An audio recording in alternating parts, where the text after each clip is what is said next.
Welcome back, Sweden, to your Caribou Data Science channel. Today is Sunday, September 19th, 2020, which means, of course, you get twofers on the reports for today. That's right, you get two reports for the price of one a day. In addition to the daily COVID-19 analysis, you also get your weekly COVID-19 vaccine rollout report.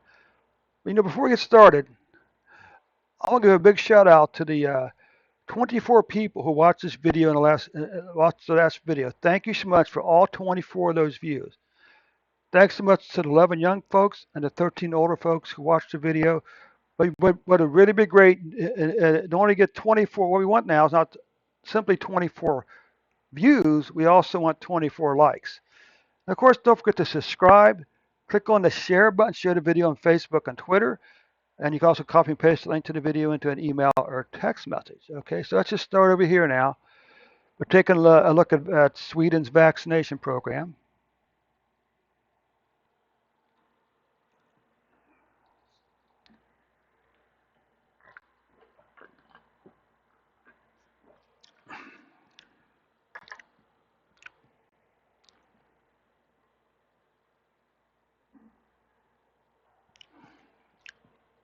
So, currently Sweden has administered 13.4 million doses, apparently. And of those doses, 7.07 million people have received a single dose. And 6.3 million have received the full treatment. So what this is a percentage of, currently 69.5% of Sweden's population has received a single dose. And 62.3% have received the full dosage. Okay, that's one report down and one to go. Again, we need to remind ourselves that Sweden only records COVID-19 data Tuesday to Friday, but instead adds Saturday, Sunday, Monday's numbers onto Tuesday's numbers. Okay?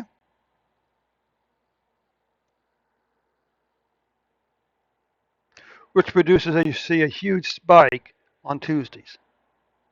And the trouble with that is, if you don't realize that's what they're doing, you can look and say, oh my gosh, look, we're almost 10,000 cases back over here. Oh my gosh, we're almost 3,000 cases here. In actual fact, the number's closer to this down here, okay? So what we're concerned with is not the actual individual numbers. What we're concerned with is this blue line, this blue trend line, okay? And what you can see is you had a long declining pattern up until mid-July in COVID-19 cases. But then in mid-July, like a lot of countries, you begin to see an increase. Now, it may begin to decline here a little bit, okay?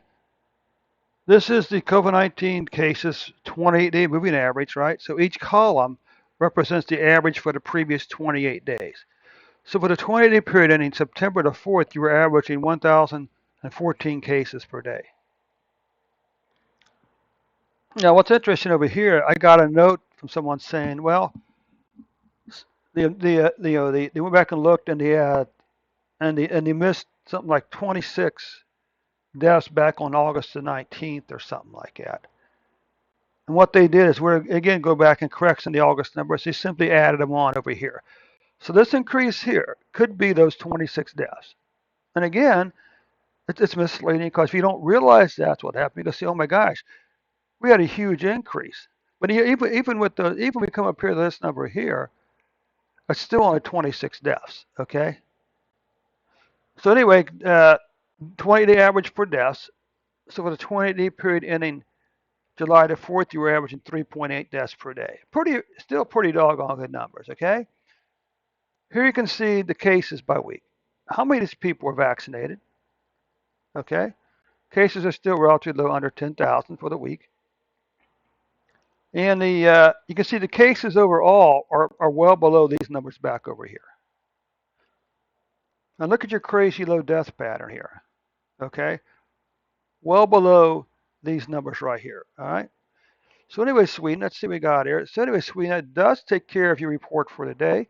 Thanks so much for stopping by. Again, a big shout out to the 24 people who watched this video yesterday. Thanks so much, both the young and old alike. And don't forget to click that subscribe button. Click that like button. 24 likes would be fantastic. And click on the share button. Share the video with your Facebook and Twitter.